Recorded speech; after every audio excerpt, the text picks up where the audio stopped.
สวัสดีครับท่าน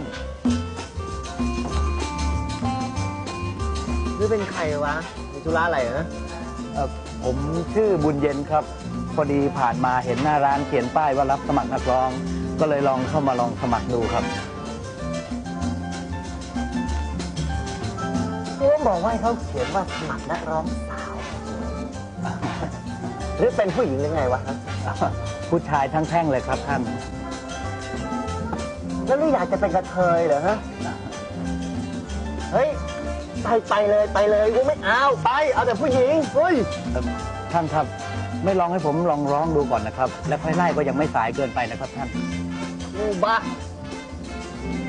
พูดจาภาษาคนไม่รู้เรื่องยังไงเราฮะเฮ้ยไอ้พี่ล่ะหาคนมาจับไอ้นี่โยนข้างนอกทีนะเว้ยรำคาญนั่นเวลาสวัสดีครับมีอะไรครับท่าแกก็ไอ้นี่บอกว่าจะสมัครเป็นนักร้องไล่เท่าไหร่ก็ไม่ไปไล่ไปทีให้รำคาญเว้ยเดี๋ยวดิเท่าแกผมว่าให้มันร้องสักหน่อยจะเป็นไรไปแล้วนะหน้าตาอย่างนี้ดูก็รู้ว่าเพิ่งมาจากบ้านนอกเสียเวลาหน่อยทีละให้ไปเถอะไป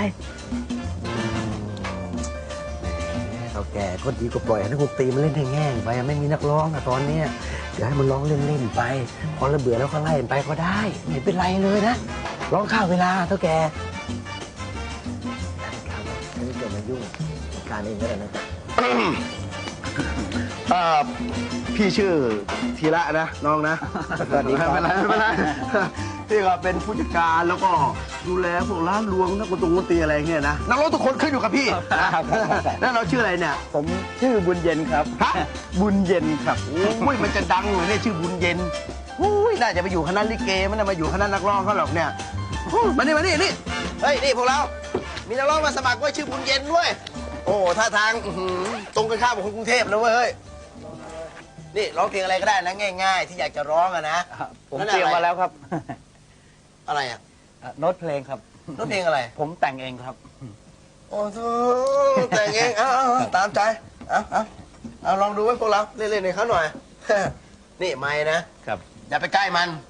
ไฟมันรั่วเลยเดี๋ยวก็ดูดตายหรอกนี่เวลาร้องน้ำลายจากพุ่งออกมากนะเดี๋ยวมันจะไปช็อตเข้าใจเปล่า2 คนแล้วตายคาไม้ตรงเนี้ยนะเล่นในเขาหน่อยเว้ยเต็มที่เลยนะบุญเย็น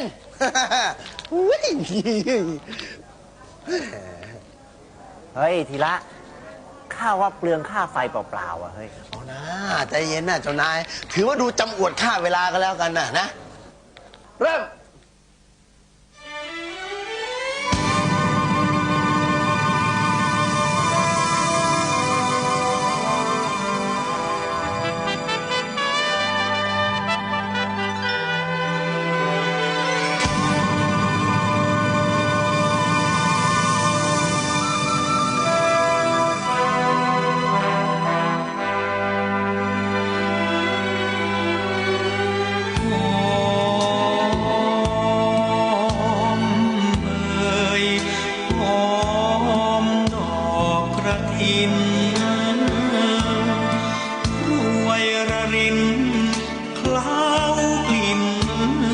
กองฟ้าเห็ดตับเต่าขึ้นอยู่ริมเขาย่านางมองเห็นดวงสรางลอยปริ่มริมบึงอยากจะเด็ด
ขันพร้อมยืนมีน้องนางแก้มเรือนั่งเคียงตกปลาทุ่งรวงทองของเรานี่มีคุณค่ามนต์รักลูกทุ่งบ้านนาหวานแววแผ่วดังกังวานโอ้เจ้าช่อนกยุงแววเสียงเพลงมนต์รักลูกทุ่งสังหอมน้ำปรุงที่แก้มนงคราย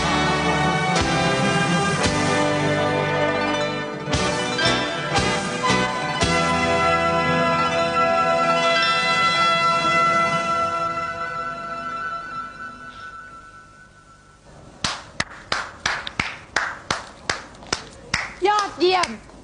ยอดเยี่ยมที่สุด เฮ้ยแล้วมายืนดูอะไรกันเล่าไปทำงานไป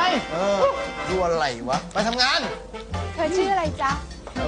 ผมชื่อบุญเย็นครับ บุญเย็นครับ นี่ร้องเพลงเสร็จเรียบร้อยแล้วไปได้แล้วไปจะไปไหนก็ไปคนอื่นไม่ได้ทำงานกันไป เดี๋ยวเท่าแก่ลูก อ้าวนี่ใครนึกว่าคุณจะรับเขาเป็นนักร้องใหม่ซะอีก จะรับเข้าไปได้ยังไงหรือไทย ไอ้ร้านเราเนี่ยแขกก็ชอบแต่นักร้องผู้หญิงฮะ แล้วแขกผู้หญิงจะชอบนักร้องผู้ชายบ้างไม่ได้หรือไงคะ แต่ร้านเราเนี่ย คุณเจอช้างเผือกเชือกงามแล้วนะคะธรรมรักษ์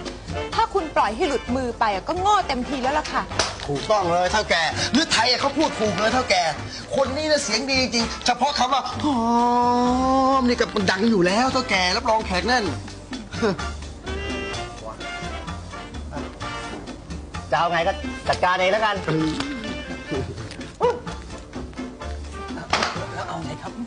ก็ตกลงว่าเธอได้งานทำแล้วนะสิจ๊ะ